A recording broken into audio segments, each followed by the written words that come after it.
can sing and laugh.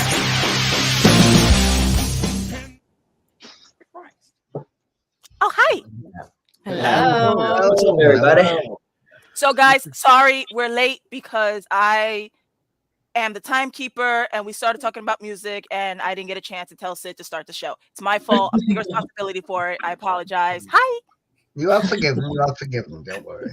And to be fair, say thank you to Rosie because she took your place last week. And I tell did. me it's time to start the show. We were like 3 minutes behind last week. I was like, oh, we gotta go. We wasn't 20 minutes, was we? Not 20, but definitely a couple. You know what? See, this is what happens when I'm not. I was late. And last week was just ridiculous. I don't know. Anyway, how's everyone doing? Last week was last week. Now we're this week. We're this week. How's everyone? Very, very profound, Sid. Yes, I agree. Pretty good. Very pretty profound. Everyone else. Good evening, everybody, and welcome to another Wednesday night episode of Talking with Demons. If you know me, I'm Sid, and this is Jen, Rosie, Trev, Morwen, and Denton. And welcome to the show, guys. I hope you guys had a good week. Well, we survived. It has been a good week. Yeah, well, we all survived it. We're all here, so that's good. It's been a crazy week. I'm not gonna lie. It says I'm not gonna lie. I mean, you know my usual mantra. I didn't kill any kids, so we're good. We're fine. Good. That's all right. Thank God the dog is being a pro. I do have to share this because this is absolutely hilarious. Yes. So my seniors who I teach received their senior hoodies today. Go. It was terrible. Oh, it was something. Absolutely horrific. And Like of just course, handing them out or getting them out or just the way they look. no, the design is everybody here graduated high school at some point, or you've seen a senior hoodie. You design it because you want to celebrate your year, and it's supposed to be fun and excited and everything. No, this thing looked like it belongs in a state penitentiary. Oh, No. not good. Not good. But I found it absolutely hilarious because I'm like, you guys can't blame us. You can't blame the school because you designed it, you voted, you chose this. The kids did this? The kids said, oh, what's worse? So they have the name of the school on the hood so that, when you flip it, the school's supposed to show, except it's upside down. So when you put the hood up, the school name is upside down, and it's only fine when you have it up. And no one's going to see it in the back because unless someone's stalking you, no one's going to be, what's on your hood? Like, no one's going to do that. What's on your hood there? That's I have, as a teacher who has been absolutely annoyed with these seniors about consequences for them not giving a fuck. Mm-hmm. I am enjoying this. Revenge. Yeah. My karma. It's my spiel for the day. All right. Okay, it was good. We have a good topic. We have a good topic tonight. We got some good music tonight as well. We got some let me get to it. We got some Silent Theory. We got some Like a Storm. We got our this Saturday's guest, Ren Marabou, and the Berserkers for tonight as well. Plus, added bonus, we got the new episode of Denton's Storytime tonight. So excited. Yes. I think is this the one I saw already? I think so. Oh my god, I'm so excited. Yes. This is not one you've seen. This is about the Bifrost. Yes. Oh, yes. I did not see this one. This That's is the brand premiere new. of it. The premiere. Yes. It's Yeah. the premiere.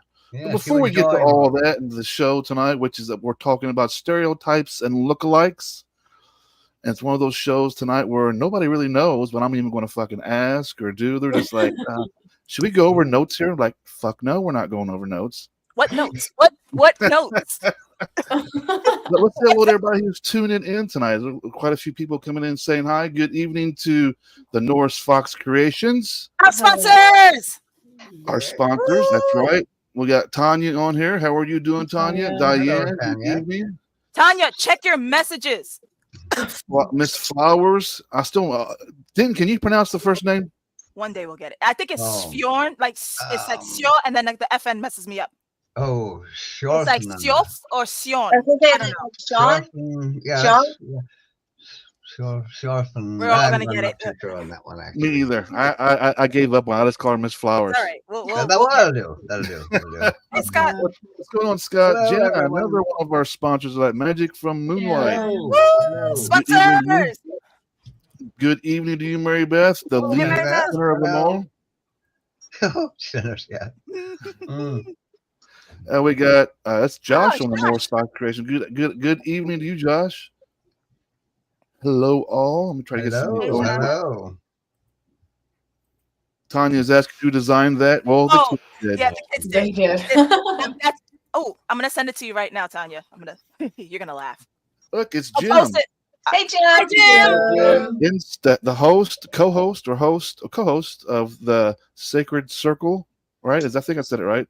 The Sacred Circle podcast, which I was their first guest on their show. Ooh, how So check was them out. it? Very nice. That was fun. I had fun. I love Jim, and I love. Well, I'm calling her JoJo. That's what she Thank you, calls herself. Tanya. So I am doing. I'm doing JoJo. They're great people.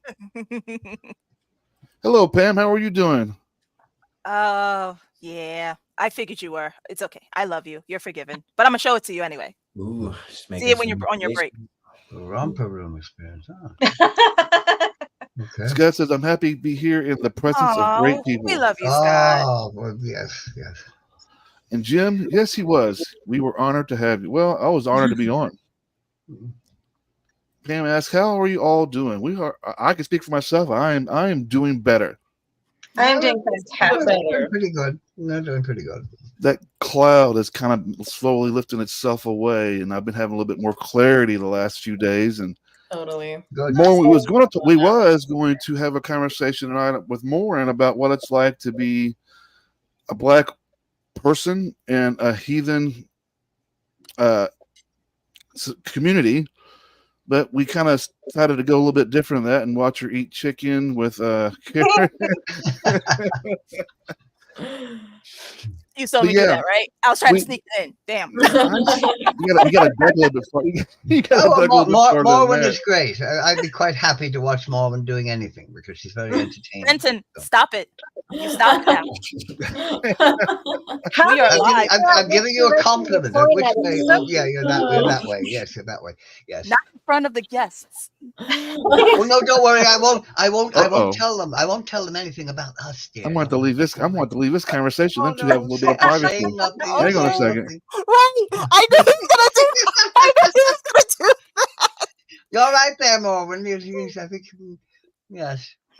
Hi, Denton. Oh, yes. Your secret is Put him safe. on the spot. Your secret is safe to me. We all switch Absolutely, places. totally safe. Yes. Yes. Yeah. Just Can we keep get- paying the payments. Your secret is safe. You're all right. Sounds like bribery to me.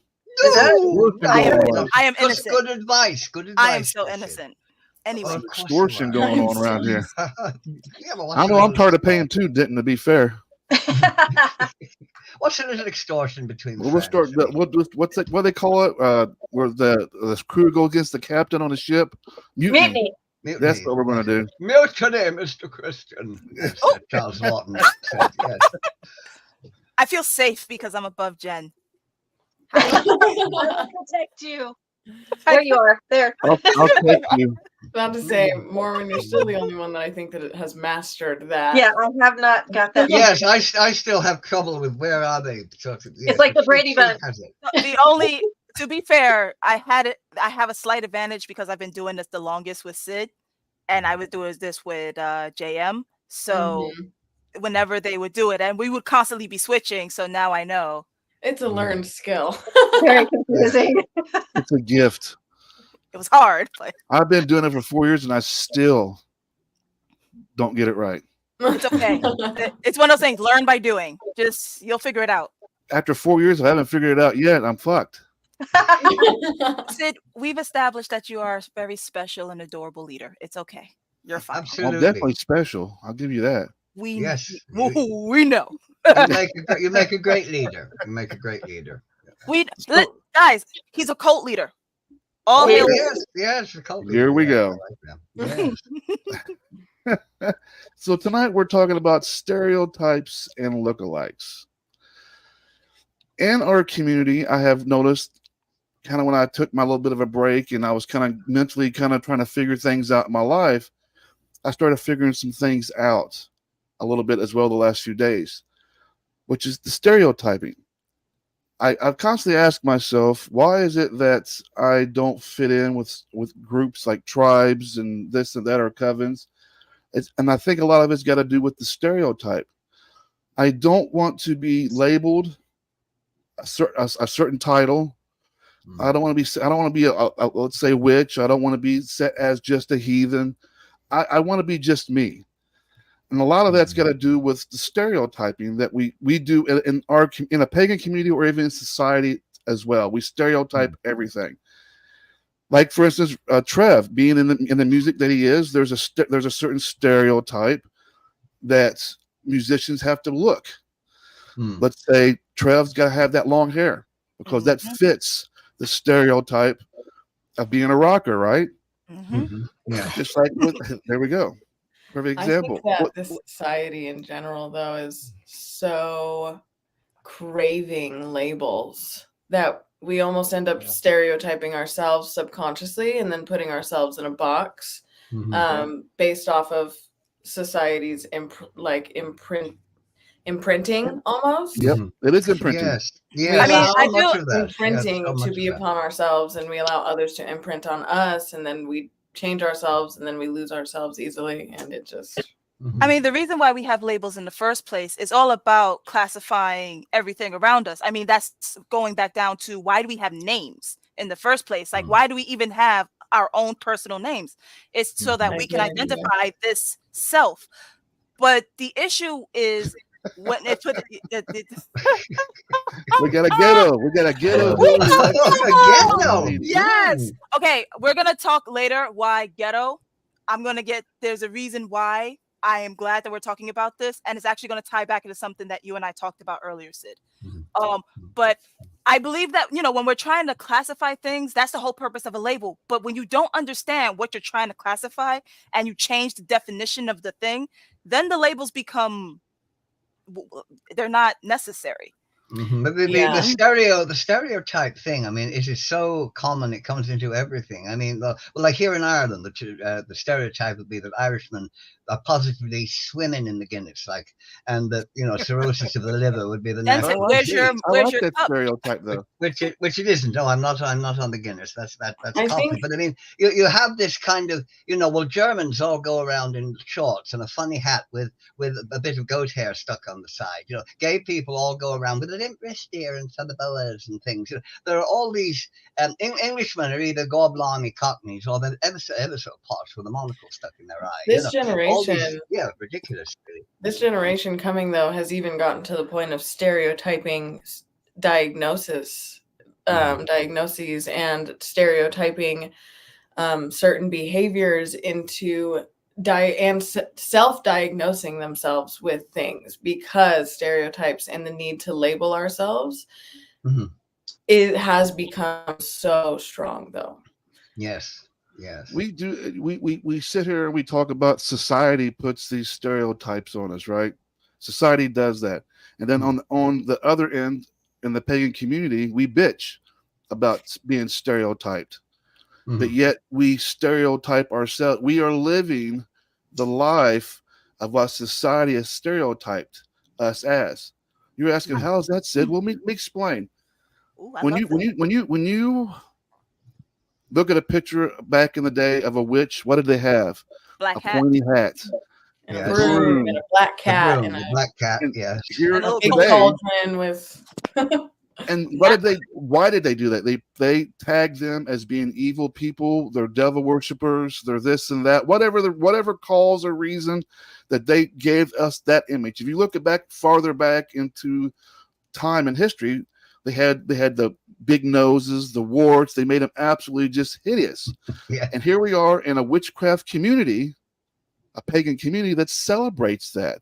But yet you bitch about it. You're asking, well, how are we stereotyping ourselves? Well, you are by putting on that hat, by grabbing that broom, doing everything society said they hate you for. You're doing it.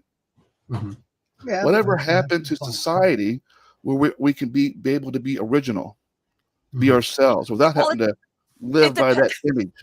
The beauty. This is where religion and spirituality come into question. And I say this as the corrupt portion of spirituality that is catered to what you're referring to. People who feed into the stereotype because they have an agenda. It works to fit, maybe they get money from it. Maybe they get attention from it. Maybe they gain something from feeding into that stereotype. Not realizing you're damaging the image of the actual thing, which is why there's this no matter what we do, if every single heathen did one positive thing, it would still be overshadowed by people's negative views of what they think a heathen or pagan or a witch is. But they're feeding into that. They're feeding into that perception that society has for them by doing exactly what society says that makes them bad. So where does the time come where we draw a line and say, all right, we're not going to live by your image of what we look like, because that's what we're doing. Let's be real. This is the truth. Yes. Try to walk away from the Shakespeare image of the witches stirring the pot and dropping Eye of Newt and Tail of Frog into it and all that. But yet the communities, a lot of communities, embrace it. They wear the same image that these people that hated these witches or heathens so much. You're almost to the point where you're taking their side and you're celebrating it. Yeah. Yes. Yeah. Very But true. you kind of like, okay, so like when the Salem witches do their thing in the park, often they dress like that. They'll put the hats on and carry the brooms and stuff like that. And it's more of a fuck you, fuck your face. We're going to do this whether you like it or not. Yes. But that's not what witches look like. No, if you look at many of the it's more of a caricature. It's more of a costume. You put that costume on, and it changes you into the person you feel like you want to be when you're doing that. You know, if you want go to back, be what society hates you for. go back and look at woodcuts from the 16th century. Society hates you for. You want to be who the fuck you are. Yeah. And if society hates you for that, then they can kiss your ass. I mean, isn't that where the lookalike comes along to play? You're playing the role of someone else instead of playing the role of yourself. It's community. It's a way to come together, and you can recognize each other for who you are, and you can come together as a community. And if it pisses people off, just like last year, they were gathered upon by a bunch of Christians, extreme Christians. Let me put that in there, extreme Christians. They were gathered upon and verbally and almost physically attacked. And it kind of gives you a sense of being together and being safe. I guess there's definitely two ways to look at it. And that's why we're having this conversation.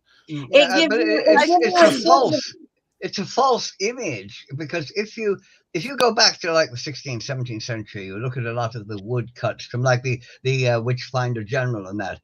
Witches were not depicted with that kind of gear. They were dressed very much in the normal style of dress of the day.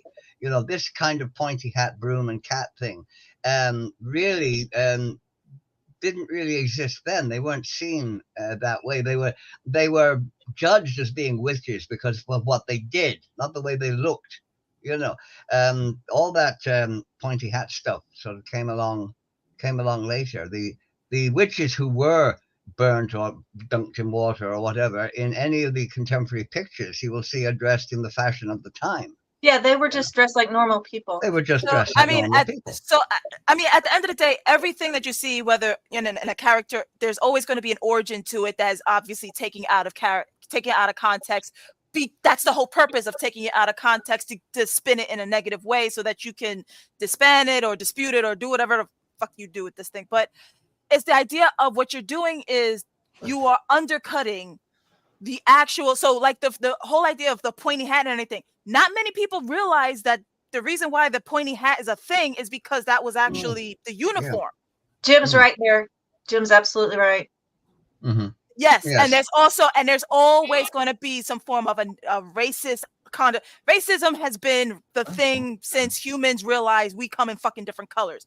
Absolutely. Literally, the idea of the presence or absence of a protein has officially caused the downfall of the fucking human race. Yeah, make sense. That's always been there. Yes, it's stupid. I can respect the rebellious side of this, where you're going to go against what society says, and I'm going to embrace that role, that part, that look. But at the end of the day, are you being genuine of who you are? Are you just out there to rebel just to rebel, just out of despite, Or are you out there wearing these clothes because you truly believe this is who you are, this is what your background is? Yes. You Yes. truly believe that's who you are. Well, now I can't speak for everyone. I don't own a pointy hat. I don't have a black cloak. I don't do that because that's not who I am. But I respect the people that do. And I feel like they genuinely feel like that's who they are. And particularly this, and I have many friends there. So particularly the Salem witches, that's genuinely who they are. They embrace that. They didn't. If you're going to pay honor, and this is just me talking, my opinion. This is what the show is about, to share each other's opinions and have a genuine, good discussion about it. They didn't look like that back then. If you're going to pay respect and honor to these people, these ladies that have died cruel and mean death, we're taking a caricature and we're running with it and we're turning it on its nose and saying screw you, because a lot of these they don't put on the ugly makeup, they don't put the warts on their nose, they put beautiful pointy hats on, they wear lovely colored outfits. They're not all black. More so than yes, it's a celebration of who we are. It's a celebration of our history. It's a celebration of who they said we were, and they don't put it's not all black. There's greens and reds and oranges and yellows and there's all kinds of colors and stuff. And so it's more of they've morphed it into who they actually are. So they've turned it into who they want to be, and it does reflect who they are. But isn't that to a point to where you're creating an alter ego? No, not if I can't speak for them, but no, like when I dress up for the things, like if I dress up for a high holiday, I dress up for right. when I dress up for a high holiday, I dress up for the way I want to feel for that high holiday. I don't dress up as a caricature of something or anything like that. But to some people, that's their dress clothes, if that makes sense. That's how they dress for a high holiday. That's how they dress for a Sabbath. And so you have to take into, and I can't speak for other people. I can only speak for me. But when I put on something like that, it makes me feel more of who I am. More of a witch. It makes me feel like more, it brings me closer to who I am with my God and my goddess. Now, like I said, I can't speak for everybody, but I don't think it's not putting on a costume. It's like it's all about the intention behind what you're wearing. It's putting on something that makes you respect who you are a little bit more. I can respect what you're saying because you're comfortable with doing what you're doing because you know who you are. Exactly. You're not putting on this outfit or this costume just for show and tell. Because it's not a costume. You know who you are. And I don't want to sound like I'm picking on just the witch community, because it's the same thing in the heathen community as well.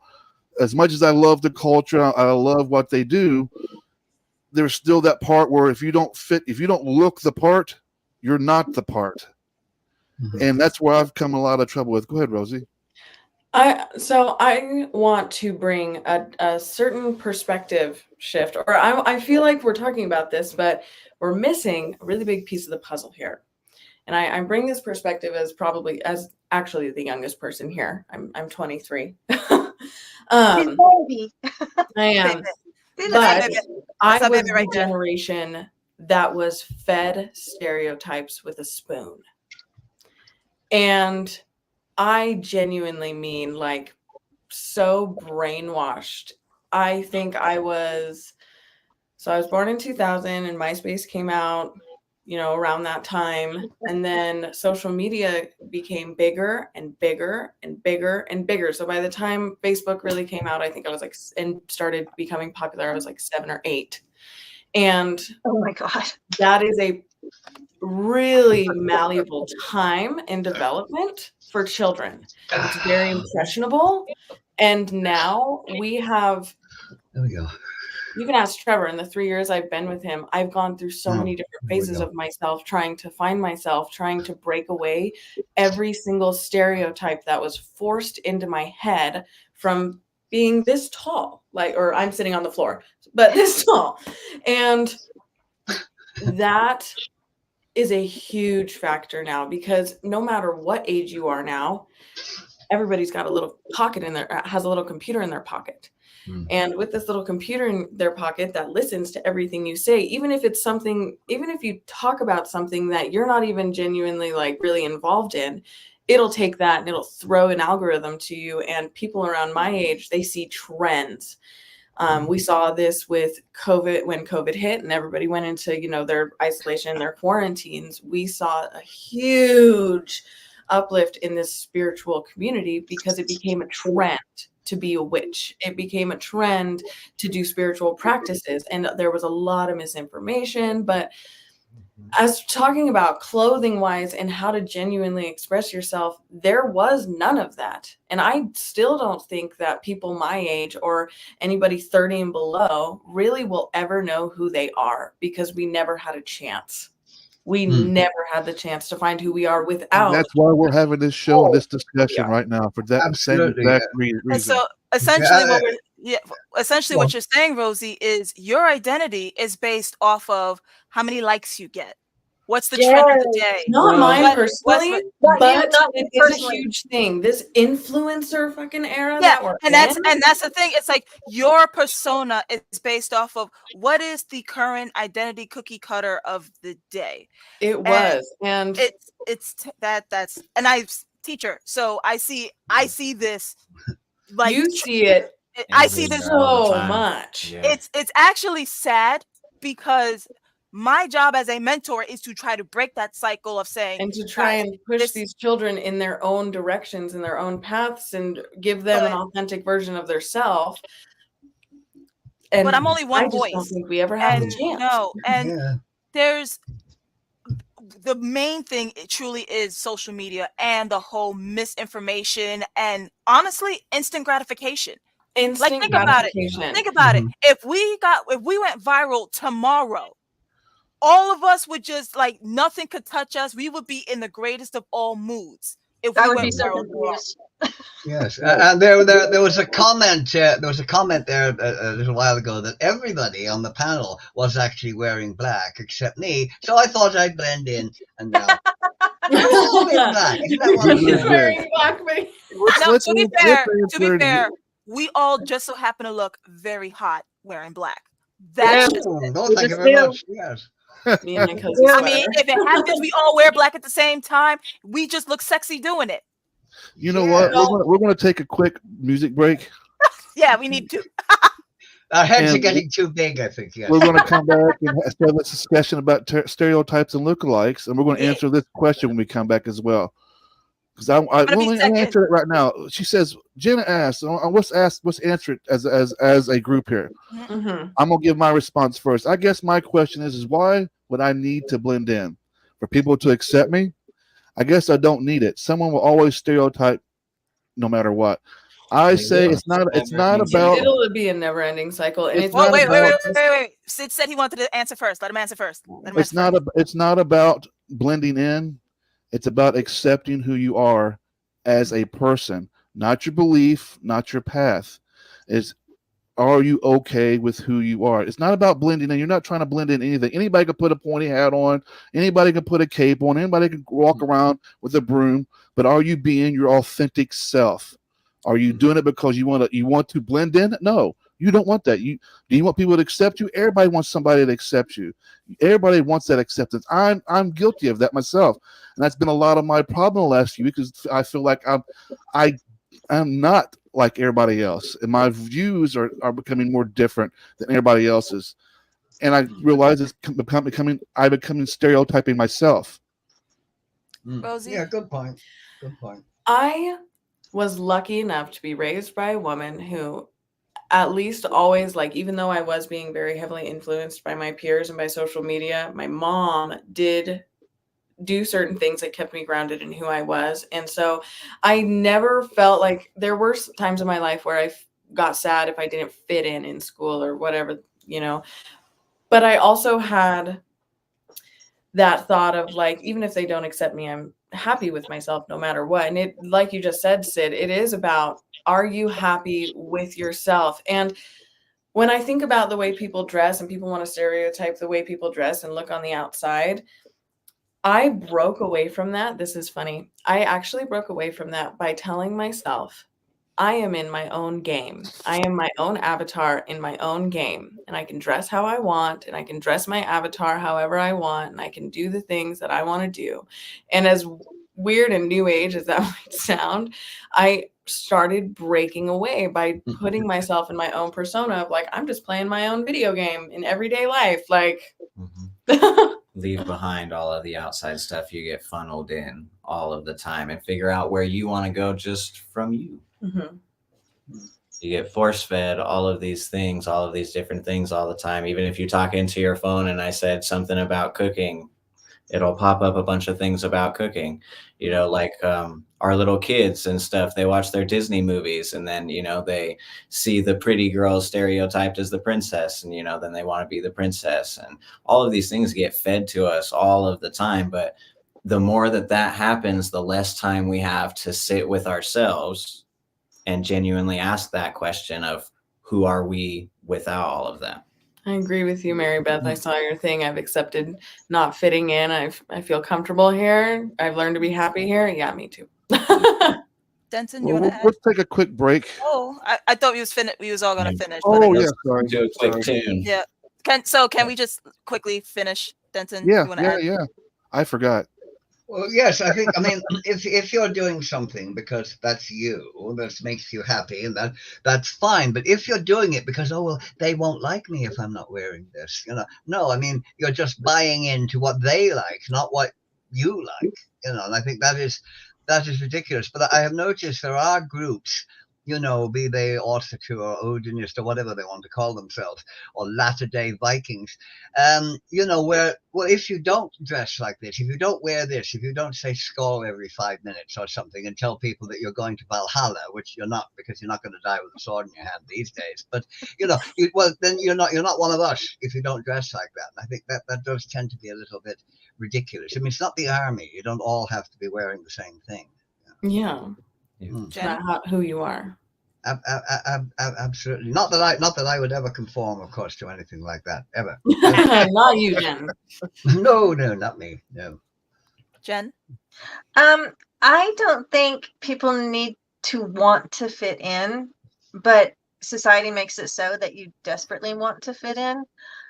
I stopped wanting to do that a long time ago, but it takes a lot of soul searching. And someone said something about the 4 agreements, and I do agree with that book. I love that book very, very much. I have a deck that goes along with it actually also, but you really have to find yourself and be okay with yourself to not worry about fitting in. And that takes a lot of self-discovery and a lot of uncomfortable conversations with yourself before you can be okay with not fitting in. I obviously am okay with it. I have more piercings on my face than most normal people do, but it's because I want to look like that. I want them because I like them. It's not because I want to fit in with a certain demographic, because I'm kind of old for all that stuff, but I just do it because I like it and I like the way that it looks. I don't worry about fitting in, particularly where I live. I don't, but you really have to be comfortable in your own skin to not worry about fitting in. Yeah. So we'll take a quick music break, but I do have something to say after it. That way. All right, guys, you're watching Talking with Demons. We're hanging out. You're hanging out with us. Did Morwen answer? No, I didn't answer. That's why I'm like, well, fuck me then. Just go on a break. Just go on a break. It's too long. Just go. It just keeps going. Go on, do your part. Talk about. Just go. Do the break. Do your part. Do the break. It's too long. Just go. I'm not going to. Say your thing. Say your thing. Do it. Say it. Just go. Get the that's hench. ruthless. Go. D9. All right, then. Well, here we go. You guys want to talk with demons? We'll be right back.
Hey, this is Josie Scott, the original OG lead singer of Saliva, and you are watching Inner Demon Media.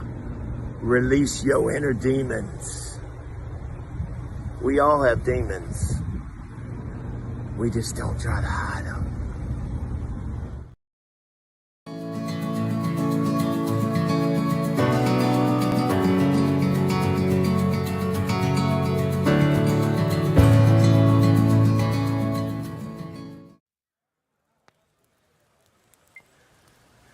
Oh, hello. Welcome once again to Denton's Storytime. And what do I have for you today for your edification and entertainment? Well, I have the rainbow. Yes, the rainbow, that beautiful multicolored arch across the sky seen after rain.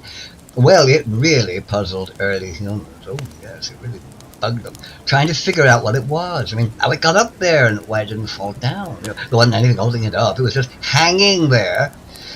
Good questions, really, when you think about it. And so, as people did, they made up highly improbable stories about it, such as the one in the Bible, in which the rainbow is a sign of the covenant between God and Noah, or here in Ireland, where the rainbow became a fairy creation, so it did. Oh, yes, with a crock of gold at the end of it. Oh, yes, a lovely big crock of gold, to be sure. Shining lovely and golden it was. I suppose it would, since it was gold, after all. Though which end, I really don't know, since, well, a rainbow has two. Well, maybe a crock at both ends. Yeah, so, and the crock was guarded by a very touchy leprechaun. Well, I suppose two very touchy leprechauns wanted each hand. Well, they didn't really need to guard the thing at all, since you can never get to the end of a rainbow, either end. Their guard duty must have been pretty boring, as well as totally pointless. Oh, well. Of course, it wasn't either of those things, a divine covenant nor an indicator of golden wealth impossible to reach, guarded or not by touchy little leprechauns. It is, of course, a natural occurrence that wasn't created by anybody in biblical or Old Norse times. It just sort of happened. It would have existed for millions of years from whenever the earth first had rainfall.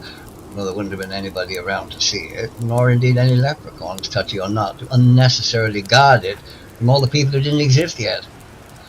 The Old Norse, now they were very good, always very good at stories to explain things they didn't understand, and they didn't understand the rainbow one bit. No, not at all. So they called it the Bifrost, according to the prose Edda, and the Bilrost in the Poetic Edda, the brilliant rainbow bridge that linked the realm of humans, Midgard, with the realm of the gods, Asgard. Its meaning is given by some as the shimmering path or the swaying road, from the Old Norse bifa, meaning to shimmer or to shake. Now, they also called it the Osbjörn, the bridge of the Aesir, in other words, the bridge of the gods. And it ended in Asgard at Himmelbjörg. No crock of gold there, however. And that was the home of Heimdall, the god whose eyes never closed. No, always open, always watching, yes, always on the lookout. Yes, talk about insomnia, I ask you. But that suited him very nicely, you see, for he had a very important job, for which never closing his eyes was a great advantage. I mean, if there were any auditions going for the job, I mean, he had it hands down. See, he had the responsibility for guarding the bridge. Oh, yes. After all, I mean, you couldn't have the bridge to the realm of the gods just unguarded for any old Tom, Dick, or Harry to wander across for a bit of sightseeing, now could you? But Heimdall, you see, he wasn't really there to stop any little touristic interest. No, not by a long way. He was guarding it against some really undesirable visitors. Oh, yes, the sort of persons you wouldn't be inviting round for afternoon tea, not by a long way. He would be scanning the horizon for any sign of fire giants. Oh yes, fire giants, great big lumbering flamey things, as well as normal giants. Well, as normal as the giant gods, I suppose, called Jotner. And also the army of the dead. Yes, well, I mean, you wouldn't want that lot coming around smelling the place up, and assorted other unwelcome things approaching to begin the end of the world, the great battle of Ragnarok. And then he clapped his orbs on that smelly, flamey bunch, lumbering in his direction. He would sound his mighty horn. Oh, yes, his mighty horn, which would be heard across all of the 9 realms, and he would blow it mightily thus.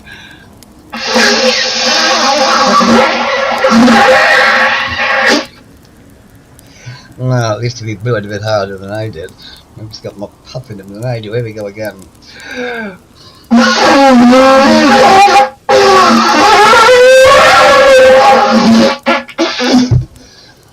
It killed me. And that, you see, was to warn the gods that they were in really deep, well, you know, what you might step in if you weren't careful walking around the couch, if you see what I mean. No, I just got on now, but anyway. Yes, but you see, giants and dead things notwithstanding, it was a one-off event. I mean, you know, they were only going to come once. We couldn't really do a sequel to the end of the world. I mean, it's over, it's gone. You can't really do it again.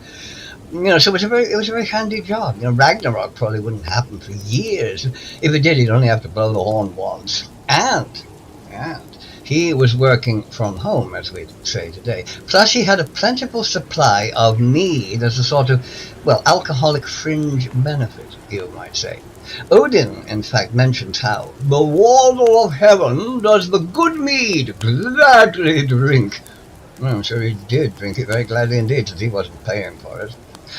Eyes ever open or not. You know, I just hope that he won't be unconscious on the floor, snoring off the after effects of the glad drinking of the good mead, as the fire giants and assorted nasty things sort of step over him to cross the Bifrost and attack Osgard. You know, to me, the idea of giving a sentry on duty what amounts to his own pub, well, it doesn't seem a very reliable arrangement somehow. It certainly wouldn't go down very well in the army, would it? You know, I can just picture him there, you know, with his eyes ever open, you know, drinking the good mead, you know. I'm on duty. I'm watching. Yes, I'm watching for fire giants. Great big flamey things, can't miss them. They don't get past me. No, nor all those rotten dead things. Well, I'd smell them a mile away. Hundreds of them. Oh, they'll be pretty niffy, I can tell you. Yes, I'd smell them miles away. Yes, Heimdall on duty.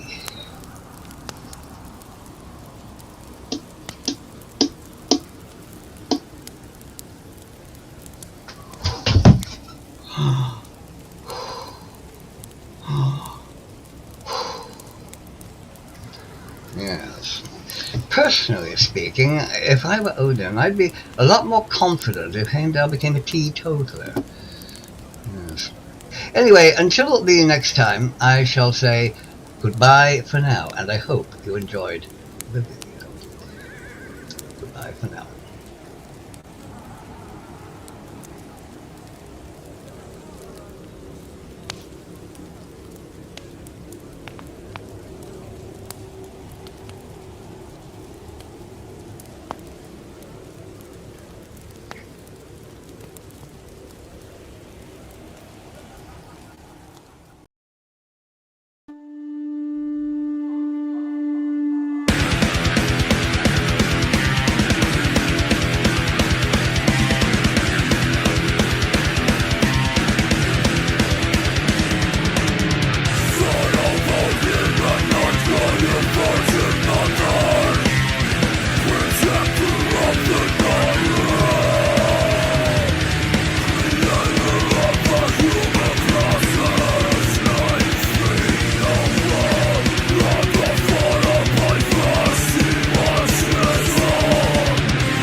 Interesting.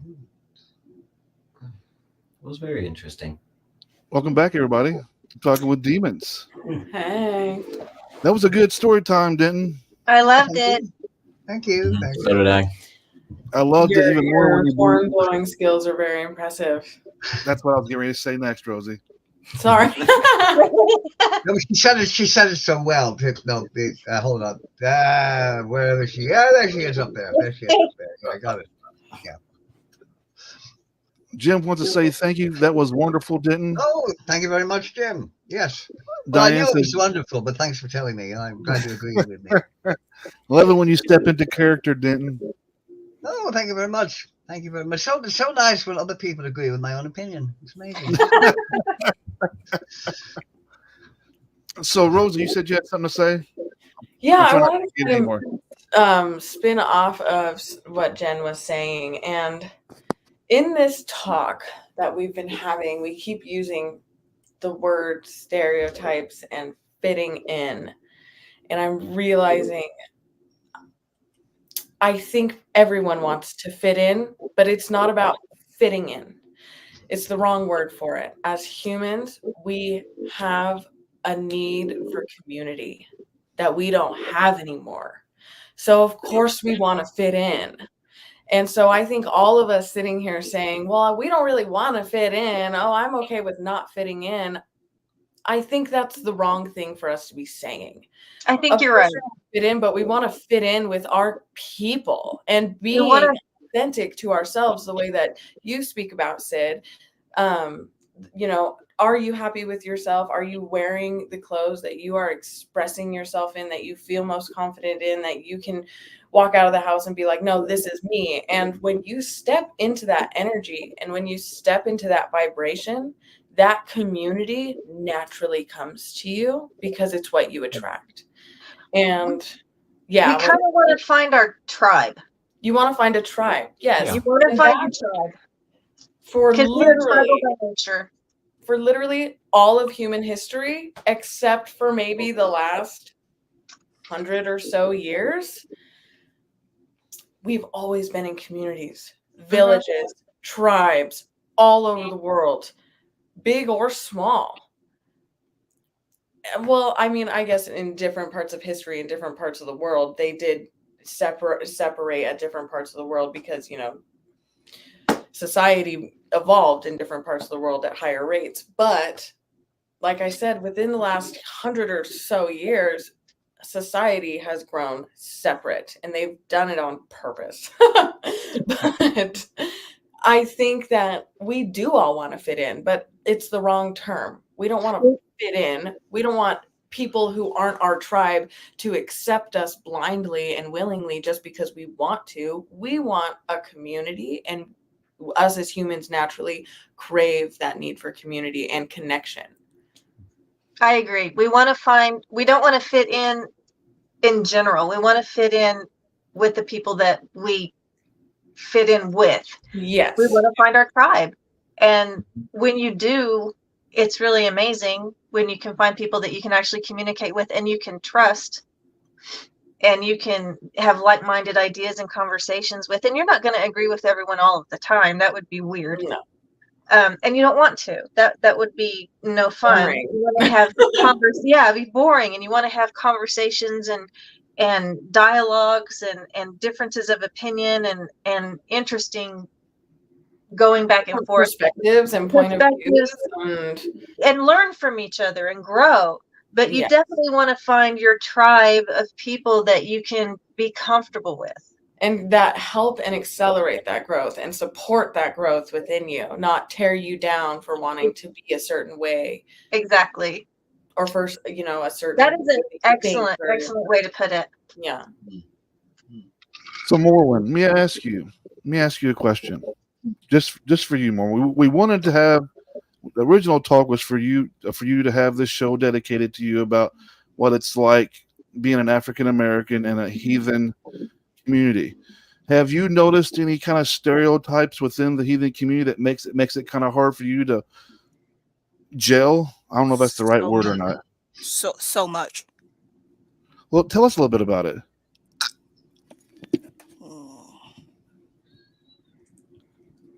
Are you just being judged in the heathen community by the color of your skin?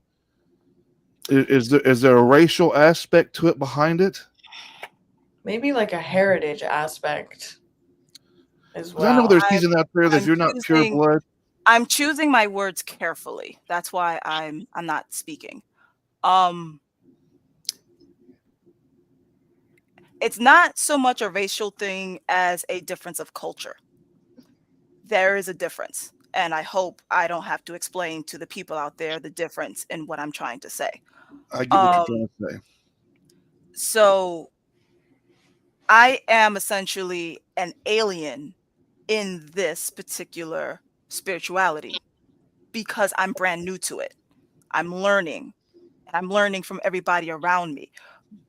I don't think my race, my color, the color of my skin has been a problem. If anything, it's actually been more of a benefit because I'm a minority in the group. And it also allows me to give a certain perspective that not many people would think about. The fact that it's difficult for me myself to find my tribe is not necessarily because of my skin color, but it's because of the culture of the people around me. Some of these people, this is their actual culture. They come from the countries, they come from the areas. They've learned through the family bloodline. I don't have that. I don't have a family culture. The only family culture I have is the fact that I know I am Irish. Oh, I'm sorry, Celtic, because I also have Welsh in me. I'm Celtic. That's the only thing I know. And my mother's surname Bailey is Bailey. Like the drink. I know. Get it out your systems. I know. But that's it. But I think for me it's difficult because I'm learning different cultures about different people and everybody treats things differently. And a lot of people are just fucked up out there. Like, for real. Preach it. Like, what I have noticed, a lot of people are sociopaths out there in this community. A lot of people take advantage of the fact that 99% of us are very vulnerable spiritually because you have to be. In order for you to make connections with people, you have to be vulnerable with people. And because you have to be vulnerable, it makes it very easy to take advantage of somebody. And I have seen it time and time again of people in this community that have been taken advantage of because they're kind and they're vulnerable. That pisses me off to no end. Like violent shield maiden come out red, like you want to see red. That drives me absolutely fucking insane because how fucking dare you? We're all supposed to be helping each other grow as a community, and you are taking advantage of somebody's weakness and vulnerability and openness. That is one common thing I have seen in this community that I really hope everybody will fucking stop doing. Because we are all look seeking. That's all reason why I'm guarantee every single reason why every single person here left Christianity is because of the shit. Why would you leave one asshole religion and do the same thing in this community? Makes no sense to me. There is a lot of, you're right, Morwen. There's a lot of similarities in what you're saying there. You know, you blast, but you bitch about getting blast, but yet you blast at the same time too as well. I've been one of those people that I let my kindness be my weakness, and I get burned a lot. And every time I get burned or someone leaves or someone takes off, it's like just soul crushing for me because I'm giving part of me to these people. And they just either take advantage of it or they take off, they bail, they give you a thousand different reasons, but the truth. So it does kind of, I get what you're saying. I can understand the whole color thing not being being an issue. A reason why I asked because you don't see a lot of African Americans in the heathen community. At least I haven't. At least not a whole lot. They're hidden. And actually, I'm going to shine a light on this. They're hidden because we're shunned within our own community. My family did not accept the fact that I refused to be a Christian. Like that was a big rift between my mother and I because it's our culture to be Christian. That's the thing. Like you come out, you're Baptist, you're something Christian related. I'm the only one that chose to not be in that sect at all in my entire family on both my mother and my father's side. Every single person, the religion is Christianity. So I completely separated myself, not just from the religion itself, but from any Abrahamian religion. I'm doing something brand fucking new on my own, and I'm the only person that's doing it. Now, I will say, my family is happy that I decided to no longer be a Satanist, and they've accepted me as a pagan now. But it was a huge learn. It's for my parents, they got it. My extended family, not so much. And I see a lot of on Facebook, I'm in a lot of groups where the reason why you don't see a lot of people of color that are heathens is because their families are not accepting them. Which I is see. It's not the community so much not accepting this. It's just the people are afraid of what the backlash from the family is going to be your like. own family. Gotcha. You're literally being separated. Like, I was separated from my blood for years. And it actually helped because I didn't know what the fuck I wanted to be outside of being Christian, but that's a conversation for another day. But I'm actually in that part of my culture, the spiritual culture that everybody has, I had severed the cord and moved away from it and created another one. And it was hard because I had no support. It is hard. I feel you on that level as well, because it was hard for me when I got sober and I decided to go back into dabbling back into witchcraft. Everybody turned their back on me. It's like, oh my God, here we go. This guy's going to get back into witchcraft again. My family stopped talking to me. And then my dad passed away before we could ever talk again to try to make amends. So I feel that on a different level with that. It's hard to want to follow your own path, but yet make your family happy as well.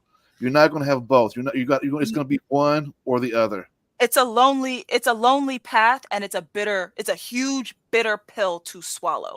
It is. Because you have to realize your path is a lonely one.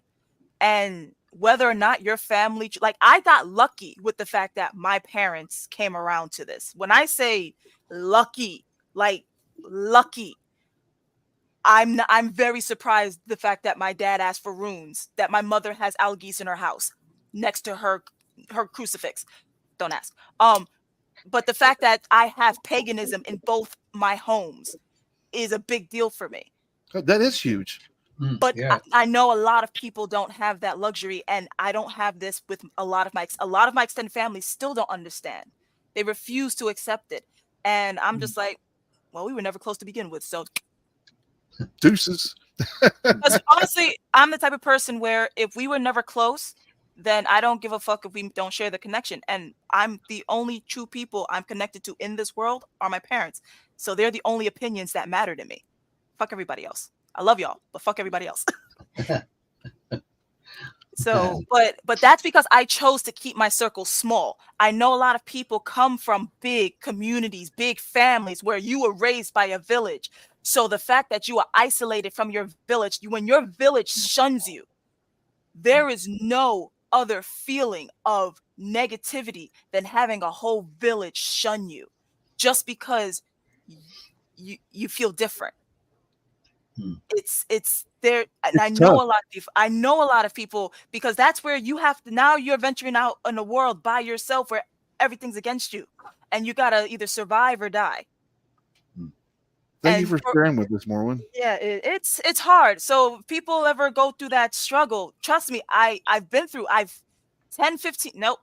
20 years of pure isolation spiritually. I get it. I understand that loneliness, that darkness, that I don't know what the fuck to do. I'm going to grasp whoever's with me. I get that. And it was only until I shattered every single connection with everybody and truly introspected within myself and figured out what is it that makes me happy. And that was when I truly was able to find what made me happy, which is why I am the way that I am today. And I did that. That was good. That was a very, very, very moving thing. And I agree with Tanya's comment there a moment ago. What did she say? I didn't see it. I was too busy looking up. Can you put it up there? Yeah, there. Oh. Absolutely true. You are. You're a beautiful soul. You're a beautiful woman. You're lovely. And I found that very, very moving. What you were talking about. I just want to mentor people. I know what it's like. No one ever wants to feel what that's like. So I want to learn so that I can teach others. Always a teacher, forever a student, but always a teacher. A good aspiration, very much so. I relate to that a lot. I find myself mentoring Me too. quite a bit of people. I relate to quite a few things that you said. Trev, since you're speaking up, let me ask you: have you ever come across in the music industry doing what you do across many people stereotyping you? Well, if you don't look this certain way, if your music don't sound this certain way, you can't play at a show. Do you ever come across anything like that? Maybe not a show, but just in general. Yeah, all the time. All the time. The music industry is so fickle because it's just such a huge competition. So if you don't fit in, people won't take you seriously just in general at the basis aspect of it all. If you don't look the part, then you probably don't fit the part. And that's generally how it goes in music, whether you play metal or you do rap or pop, whatever it is, you very rarely you'll see a metalhead looking person come out and do like traditional hip hop. It just doesn't happen. And, going back to how we're force fed all of these things and stuff, that being done also kind of prevents you from fixing that problem in the first place. I think that there is a very shallow stereotype to musicians that I had to push through being with him. I remember the first couple of years, or the first about year and a half of our relationship, every time he mentioned going to a show or going to a show without me or this, that, and the other, my first thought was the girls and the partying and the drugs and the crazy this and this and this. And so I was very anxious towards... Thank goodness you didn't live in the 80s. Yep. Not necessarily. There was nothing you could do about that. Everybody was doing that. That is a stereotype that's been carried. And when I got with him, our relationship was very spiritual and it was very serious, but I had trust issues from previous relationships and stuff. So it was hard for me to push through that. And by seeing and experiencing these shows in person myself, I found that those stereotypes are just not as true anymore. As much as I'm sure so many musicians would love for them to be true, they're just not necessarily like that anymore, which I'm fine with, but it gave me more security. I think that he himself, though, has a habit of breaking stereotypes just because he doesn't like to be labeled at all. Yeah. Since I was born, I've never wanted to be anybody else. I've always just been me. I didn't like to follow rules. I completely rebellious. 100%. He's an Aquarius. I just wanted to do what I wanted to do, and I just wanted to be me. And I guess I have the luxury and the benefit that never, like the toils and stuff of trying to fit in or be accepted, I never really cared about that. And I guess I was also lucky enough for it to just come my way because I liked music. And so I put my energy towards that, and everything else kind of just came with it. You also have great self-discipline and great self-control. Yeah. Like the heavy metal messiah. I'm actually super sad for a lot of people in the world today because you can't truly find yourself when you're being fed all of this stuff and you see all of these people and you want to be like them. It's one thing to see somebody, and this goes like into what you wanted to add lookalikes and stuff into this. It's one thing for someone to go like after a lookalike position, and it's another to take things from whatever you see that you like and use them to create a new form of yourself. Like there could be two kinds of people, the one person that loves Eddie Van Halen and wants to play every note just how he did, and wants to look like him and be just like him. And then there's the other kind of person that takes his aesthetic or, the things that they like about him and creates something new that's them from it. And it goes into everything else too. You can pull these things and use them to grow as a person. But when you do it to like look like someone else or to, try to live in someone else's shoes, that really only hurts you because you're spending your time in somebody else's shoes when you should be spending the time in your own shoes, figuring out who you are.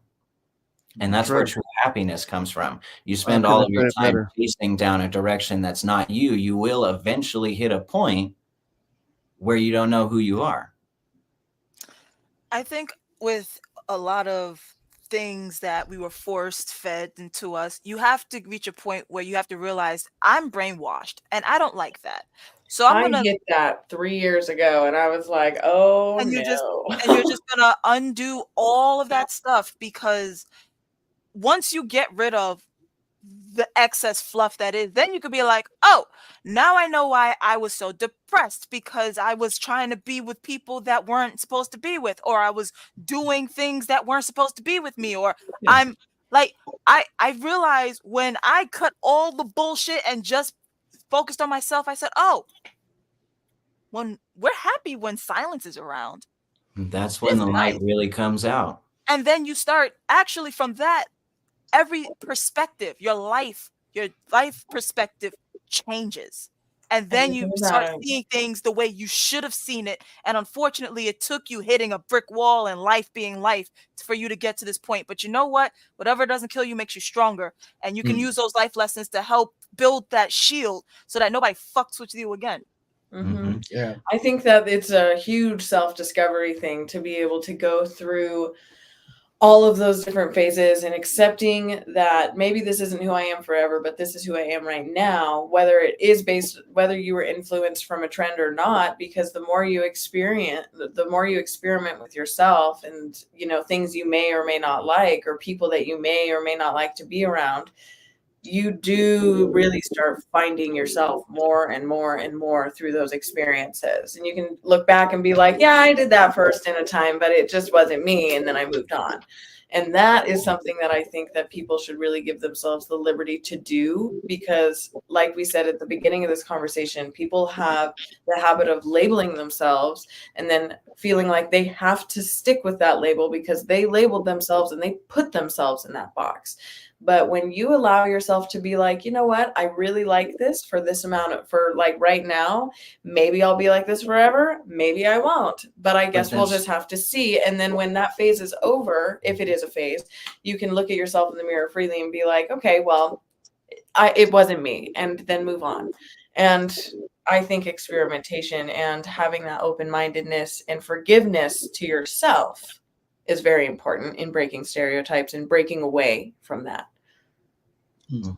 I don't know if there's anything we'll ever really be able to do to break away from stereotypes, because it's not necessarily us that's labeling them, it's them. Other people other people are labeling us, other people into a stereotype. I don't listen to people's labels of me. People put labels on it. What the problem is that people put labels on us. I feel a lot of people take those labels and they use them, take advantage of it. Yeah. And they say they're one thing when they're not. I'm the greatest tarot card reader in the world, and they get everything absolutely fucking wrong. You're just standing there with your mouth open going, what the fuck did you just say? Do you guys remember Miss Cleo by any chance? Yes. Call me now, lady. Fuck that lady, man. She's cost me a lot of fucking money. Did you watch the documentary? No. Sid, are you serious? Sid, I'm are you serious? No. Fuck that bitch, man. Sid, are you dead ass? She got hundreds of dollars from me when I was younger. Did you guys watch the documentary on her? It was really interesting. Wait, where? There's a documentary? Yes, I think it's on Netflix. Didn't she get caught up in some kind of fucking like it was a scam or something like that? Yes. Oh. But it's a really interesting documentary. There was so much about her that people didn't know. It was really interesting. Now, Jen, have you experienced any kind of stereotype in your life? And I don't mean necessarily. I don't mean necessarily in the pagan community, but just in general. You know what an interesting stereotype I experienced as a single woman who owns her own home, who has been single for a very long time, who has a short haircut, lots of tattoos, piercings. Everyone thinks I'm gay. I was just about to say that. I knew it. Everybody, they probably think you're a butch too, right? Yeah, and I'm not. I'm super straight. I was married at one time. Date guys, when I do date. So I get that a lot, that everyone thinks I'm, the butchy gay girl, and I'm not. So that is a stereotype. So you don't work on cars? Do what? You don't work on cars then? Cars? Yeah. No. So Jen, I couldn't take a pass at you then. No. Well, I mean, you could. I'm not gonna be offended. Be offended. I was saying that as two straight people just flirt with each other, just for shits and giggles. Yes. But I get that a lot because I haven't dated for a very long time because it drives me insane. Oklahoma is not a place for a witch pagan person to date. And as a rule, most male witches are not straight men. It's common. It's true. It's true. That is so true. And it's it's just not easy. And cowboys don't want to date a girl that looks like me, and I don't want to date them. So you don't like their belt buckles or what? That's just not my, country music is not my thing. They hold a certain attitude too that just is annoying. I don't like Wranglers. I don't like Cowboys. Cowboys confuse me. Wait a minute. Can I just talk about cowboys for a second? Like, you guys supposed to be like top tier, masculine, everything, but you're gay. You must have watched Brokeback Mountain. Hold on, we're talking about stereotypes, and you just all stereotyped cowboys.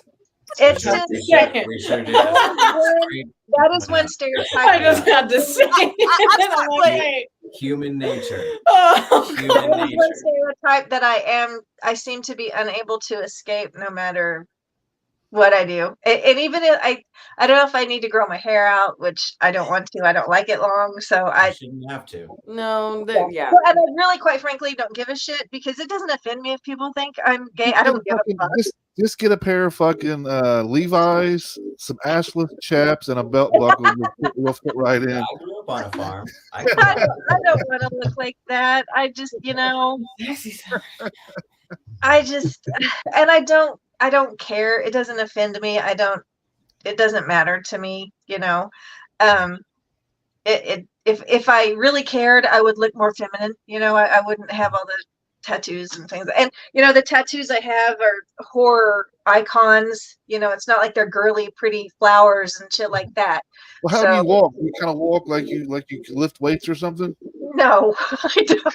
I just walk like a normal person. I just don't get how they stereotype you. It's because I don't look like your typical Southern Belle Barbie doll. It's the short hair and the tattoos. It's a short hair. Yeah. These are these assumptions of how you look and how you behave. I think you look perfectly feminine. I can't see anything wrong. But you get. I actually there's a big could pub. be wrong. You could be carrying one. Oh, you never know. There's a pub here called the George, and it's the biggest gay bar in Dublin. And I went in there with someone, and they were looking around, and they said, "But who are the gay people here?" I said, "Oh, well," I said, "You see," I said, "they're the ones with the limp wrist and the feather boas and the eyeshadow and all that." And she said, "But there's nobody in here who looks like that." I said, "My point exactly." And it was quite funny because it's quite popular with straight people too. But that particular night, in fact, it was a Bears night. And there were all these guys with massive beards, real hairy characters going around. It looked more like a berserker convention than, but it was quite interesting because you couldn't actually tell who are the gay people, who are the straight people, because nobody was actually walking around like that.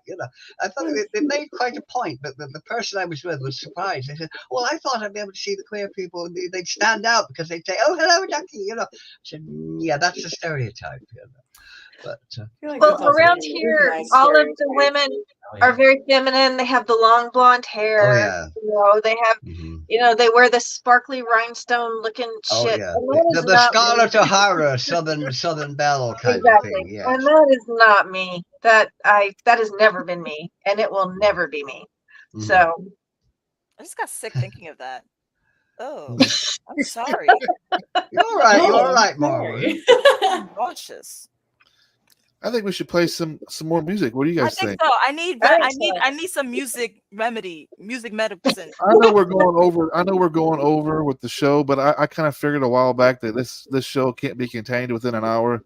No, it was going well. It's gone very well, I must say, I think. It do be like that sometimes. So let's play some music. Yes, give that girl some music. Well, this next video I'm going to play for you guys, it's a video that I made. Let me get to it. It's like a storm, and it's break free. It kind of goes with tonight's topic, learning how to break free of these stereotypes and things that will ultimately affect your mental health, will ultimately affect if you're depressed or if you're happy. You get caught up in the stereotypes of what people decide what you're going to be. I go through this a lot, and it's a big challenge for me because people have expectations of what Sid should be or what Sid is because a lot of my messages. And a lot of people don't share a lot of what I do, like personal stuff. Like when I'm mentally struggling, I make it obvious in public because I feel like you can't lead if people just see just one side of you. People see a positive side, but there's dark side of me as well that I struggle with every single day. And a lot of the time, that's how I get my messages for doing things that I do through going through these dark times. I go through probably more than a lot of people think I do. I can instantly bipolar depression is really what I call it. 1 minute I'm happy, next minute I'm at my lowest, and I feel completely useless and worthless. And I'm still to this day, I talk about the message breaking free from these things. So hence why I made this video, because I still struggling to break myself free of these things myself. So everybody, you're watching Talking with Demons, you're hanging out with us. Enjoy the video. We'll be right back. Hey.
Stuck here again, and I can't see that I'm not digging my way out. I'm digging my grave. I've become my own demise, paralyzed inside my mind. Arms are weak from holding up this front. No escaping, no surprises. Complicated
myself all alone.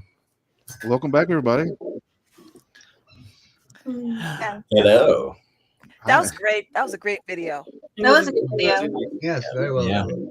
Very well And done. Sid, I will say, considering I have seen what you have gone through and I know a bit more than most, I am very proud of you. And Thank keep you. it Yeah. amazing. Yes, agreed. Yeah. Absolutely. Mhm. Very proud. Well, that's the only way I know how to channel what I'm feeling is through visuals, because it's hard for me to explain or want to talk about it a lot of the times. I mean, it's easy to talk about after the fact, but it's hard to talk about it when you're going through it. The only Yeah. way I can channel that negative into something positive is create visuals like that with songs that I feel like fit well. But it fit really well for tonight, at least. Yeah, it was Yes. perfect. Yes, it did. Absolutely fantastic. But I'm sleepy. And I gotta go to work tomorrow. I love y'all. Well, good night. Because we're going to end the show anyway here in a second. Anybody have anything closing to say tonight before we end about stereotype? Any kind of advice that anybody would like to give to people who are watching? Any advice that I would give you to break a stereotype is to just, like I said, act like you're in your own little video game. You are your own avatar. You are your own character in this messy, messy game that we live and experience every day. And when you think about that, you can allow yourself to have a little bit more fun with yourself and the decisions you make. Yes, that's good. I think I would say, like, do what makes you happy. You know, do what you like, and well, fuck with others. If they don't like it, well, Inspirational. Leave behind makes all you the happy. outside opinions. Sit with yourself and do what makes you happy. nice. I would You're say not alone.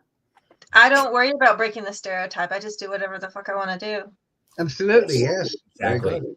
Very It's good. not about labeling yourself either. It's just about, like Sid said at the very beginning of the show, I don't want to be this. I don't want to be that. I just want to be me.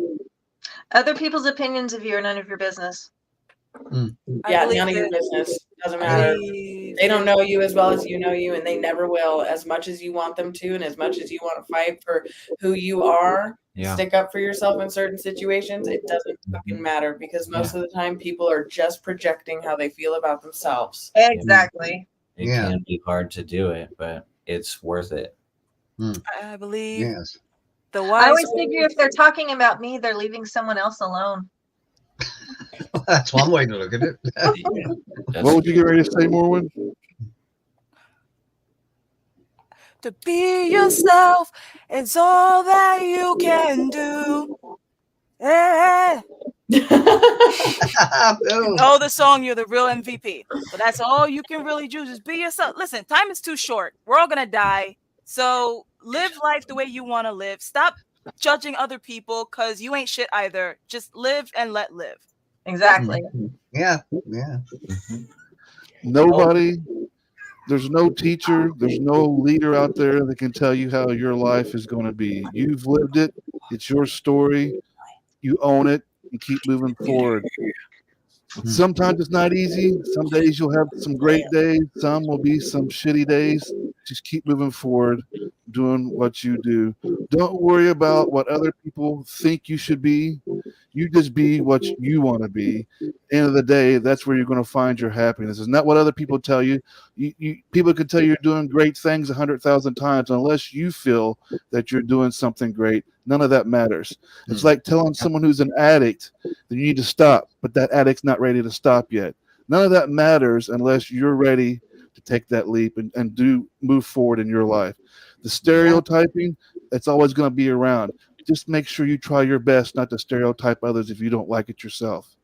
And take a break from social media. It's okay to take a break from the world of every once in a while, and it is I do okay. that every be Sunday. Every Sunday, I take a technology break. You know, I always thought, so when I was like 11, I'll finish off with this. When I was like 11, my sister was with a much older man who was Jewish. And I remember them being around all the time, and they celebrated Shabbat. And I got to learn about Judaism and all these things. And Shabbat was very interesting because from sunset on Friday to sunset on Saturday, they had no technology. They couldn't use technology. They couldn't call, text, or whatever. And it was their way of connecting with spirit for that day and connecting with themselves and connecting with whatever that was. Correct me if I'm wrong, if anybody knows more about this and who's watching. But I didn't really understand that when I was young because I was like 11 or 12. And I was just like, man, I couldn't be off my phone for a whole day. I'd go crazy. And now here I am, I'm in my early 20s. And I'm like, please take it from me, steal it from me, hide it, don't give it back. Take it away. Well, everybody, thanks for tuning in tonight. We'll catch you, but be sure to tune in this Saturday at 3 p.m. Eastern time, or if you guys are watching this in the UK, 8 p.m. your time, because I'll have a musical guest, Ren Marabou, and the Berserkers on the show. And tonight's closing video is going to be their song. So enjoy that. Until this Saturday, well, I thought you've asked me earlier and you said, yeah. Oh, okay. I messed up the date and I tricked Trevor into thinking it was last Saturday, which is why he messaged you. I was like, it's Saturday, right? We got March, and then on March 8th, we have the Black Vultures all the way out in the UK, and then on March 20th, we have a band called Lilith Rising. Ooh. So we got some good musical bands coming on for this month too as well. So you guys be safe out there. Take care of yourselves and be sure to love one another. Until then, see you guys Saturday. Bye. Good night. Thanks for joining us. Thank you.